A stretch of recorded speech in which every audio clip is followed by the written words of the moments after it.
टूनी नाम की एक चिड़िया रहती थी। वह दिल की बहुत ही नेक और बहुत ही अच्छी चिड़िया थी और सभी की हमेशा मदद करती थी। जब भी कोई मुसीबत में होता तो वह उसकी मदद जरूर करती थी। उसकी इस नेक दिल की वजह से जंगल के पक्षी भी उससे बहुत प्यार करते थे। एक दिन टूनी चिड़िया रास्ते में कहीं जा रही होती है कि वह देखती है कि कालू कौवा अपने छत की मरम्मत कर रहा है। अरे कालू भैया, क्या हुआ? आप इतनी तेज धूप में क्या कर रहे हो? कुछ नहीं टूनी चिड़िया, वो मेरे घर की छत जरा सी कमजोर हो गई थी तो उसकी ही मरम्मत कर रहा हूँ। अरे कालू भैया, मैं भी आपकी मदद कर देती हूँ जिससे काम जल्दी खत्म हो जाएगा। अरे नहीं टूनी, मैं खुद ही ये कर लूँगा। कालू भैया, धूप बहुत तेज हो रही है और आप ज्यादा देर तक धूप में रहोगे तो बीमार हो जाओगे। मेरी बात मानो और मुझे भी आपकी मदद करने दो, काम जल्दी खत्म हो जाएगा। ठीक है टूनी, तुम मेरी मदद करवा दो, पर टूनी ठीक करवाने के बाद तुम मेरे घर चलना होगा। मैं तुम्हें कुछ मिठाई खिलाऊंगा जो तुम्हें बहुत पसंद आएगी। ठीक है भैया। और टूनी चिड़िया उस घर की छत को ठीक कर देती है। टूनी अपने घर पर आ जाती है और वह बहुत खुश होती है। लगता है आज रात को बहुत तेज तूफान आने वाला है। मैं सभी को बोल देती हूँ कि वे सभी अपना अपना ध्यान रखें। अरे अरे टूनी, क्या बात है बहन, तुम भी ना बस सबकी बिना फालतू में ही चिंता करती रहती हो। तुम्हारी तो कोई परवाह करता नहीं। अरे नहीं बहन, ऐसा नहीं है। ये सभी तो मुझसे बहुत प्यार करते हैं और मैं भी इनसे बहुत प्यार करती हूँ।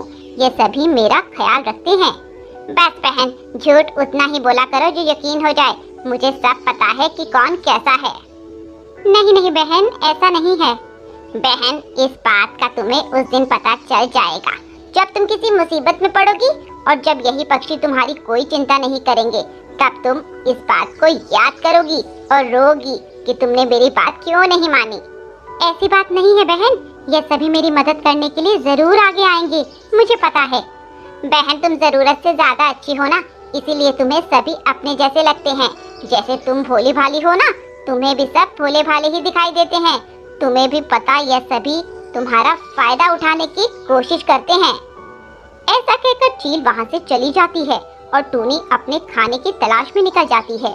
कुछ दूर तक टूनी खाने की तलाश में घूमती रहती है कि तभी वह देखती है कि कुछ कौवे एक तोती को पकड़कर उसे उसका खाना छीन रहे होते हैं। टूनी ये सब देख रही होती है। वह तोती की मदद करने उसके पास जाती है। अरे काले कौवे, छोड़ दो इस तोती को, क्यों इसका खाना छीन रहे हो? इस बेचारी ने कितनी मेहनत से उस खाने की तलाश की होगी। तुम कौन हो जो इतनी बकबक कर रही हो? क्या चाहती हो तुम? मैं सिर्फ इतना चाहती हूँ कि तुम सभी उसकी मेहनत की चीज उससे मत छीनो, बल्कि खुद मेहनत से खाओ और कमाओ। अरे ये चिड़िया, अपना मुंह बंद कर, कब से बाग बाग किए जा रही है। नहीं छोड़ते इसे, क्या कर लेगी तू? बहन, तुम मेरी वजह से इनसे मत उलझो, ये बहुत बुरे हैं। बुरे हैं तो क्या, कुछ भी करेंगे? मैं इन्हें ऐसा बिल्कुल भी नहीं करने दूंगी, चाहे कुछ भी हो जाए। अच्छा तो आजा, पहले तुझे ही सबक सिखाते हैं, बहुत जुबान चल रही है तेरी। ऐसा कहकर टूनी चिड़िया तोती को बचाने के लिए उस कौवे से भिड़ जाती है और उन कौवे से उस तोती को बचा लेती है। अरे बहन, इसकी कोई जरूरत नहीं है। बहन, तुमने मेरी जान बचाई और जान बचाते बचाते खुद ही जख्मी हो गई, तो मेरा भी फर्ज बनता है कि मैं तुम्हारी मदद करूं। बहन, आज के जमाने में कोई किसी की मदद नहीं करना चाहता और ऐसे में तुम बिना किसी जान पहचान के सबकी मदद करती रहती हो। बहन, कभी भी तुम्हें मेरी जरूरत पड़े तो मुझे जरूर याद करना, मैं तुम्हारी जरूर मदद करूंगी बहन। हाँ हाँ बहन, क्यों नहीं। जब वह अपने घर की ओर जा रही थी तो वह देखती है कि उसका पड़ोसी कबूतर जोर जोर से रो रहा होता है। वह उसके पास जाकर पूछती है, कबूतर भाई, क्या हुआ, आप रो क्यों रहे हो? क्या बताऊं बहन, मैं बहुत मजबूर हूँ। कबूतर भाई, आप मुझे बताइए, मैं आपकी जरूर मदद करूंगी। टूनी बहन, मेरी बच्ची की तबीयत अचानक से खराब हो गई है। जब मैं उसको हॉस्पिटल लेकर गया तो वहाँ उसका चेकअप करवाया तो डॉक्टर ने बोला कि मेरी बच्ची को कैंसर है।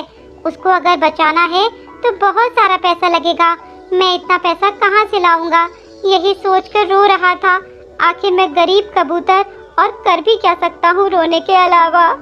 भाई, आप चिंता न करें, सब कुछ ठीक हो जाएगा, मैं आपकी मदद करूँगी। पर बहन, तुम मेरी मदद कैसे करोगी? भाई, आप ज्यादा न सोचो, मैंने अपने जरूरत के लिए कुछ पैसे जोड़े थे, वही पैसे मैं आपको देना चाहती हूँ। बहन, मैं तुमसे वो पैसे कैसे ले सकता हूँ?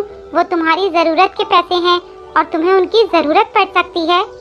भाई, मुझे अभी उनकी कोई जरूरत नहीं है, इसीलिए मैं आपको वो दे रही हूँ। जब मुझे जरूरत होगी तो मैं आपसे बोल दूंगी, ठीक है? टूनी बहन, तुम बहुत अच्छी हो। तुम्हारे जैसा और कोई नहीं जो किसी के बारे में इतना सोचता हो। ऐसा कहकर टूनी चिड़िया कबूतर को अपनी जरूरत के लिए इकट्ठे किए पैसे उसे दे देती है और इस तरह टूनी चिड़िया कबूतर की बच्ची की जान बचा लेती है। टूनी बहन, अब मेरी बच्ची बिल्कुल ठीक है। यह सिर्फ तुम्हारी वजह से हुआ है, वरना मेरी बच्ची आज इस दुनिया में न होती। अरे कबूतर भैया, शुभ शुभ बात करो, ऐसा नहीं बोलना चाहिए। बहन, मेरी बच्ची को नई जिंदगी तुम्हारी वजह से मिली है। तुम्हारा बहुत बहुत शुक्रिया बहन। मुझे समझ नहीं आ रहा तुम्हारा ये एहसान मैं कैसे उतारूंगा। कैसा एहसान भैया, यह तो मेरा फर्ज था। और फिर ऐसा कहकर टूनी अपने घर की तरफ चल देती है। जब वह अपने घर पहुंचती है तो देखती है उसका घर पूरी तरह से टूटा फूटा है। वह ये देखकर काफी निराश होती है और रोने लगती है।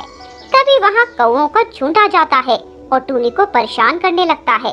वे टूनी से बदला लेने के लिए ऐसा करते हैं, पर टूनी के पड़ोसी ये सब देखकर उसकी मदद के लिए आ जाते हैं और उन कौवे को वहाँ से भगा देते हैं। आपका बहुत बहुत शुक्रिया, आपने मेरी इतनी मदद की। अरे टूनी, तुम भी तो हम सब की इतनी मदद करती हो। टूनी, तुम निराश मत हो, हम सब तुम्हारे साथ हैं। तुमने हमारी इतनी मदद की तो क्या हम तुम्हारी मदद नहीं कर सकते? ऐसा कहते हुए सभी पक्षी टूनी की मदद करने के लिए आगे आते हैं और उसकी घर की मरम्मत करके उसे वापस पहले जैसा कर देते हैं और टूनी का ख्याल भी रखते हैं। यह देखकर वे बहुत खुश होती है कि यह सब उसके लिए कितना कुछ कर रहे हैं। टूनी उन सभी का बहुत धन्यवाद करती है और सभी मिलजुल कर रहते हैं।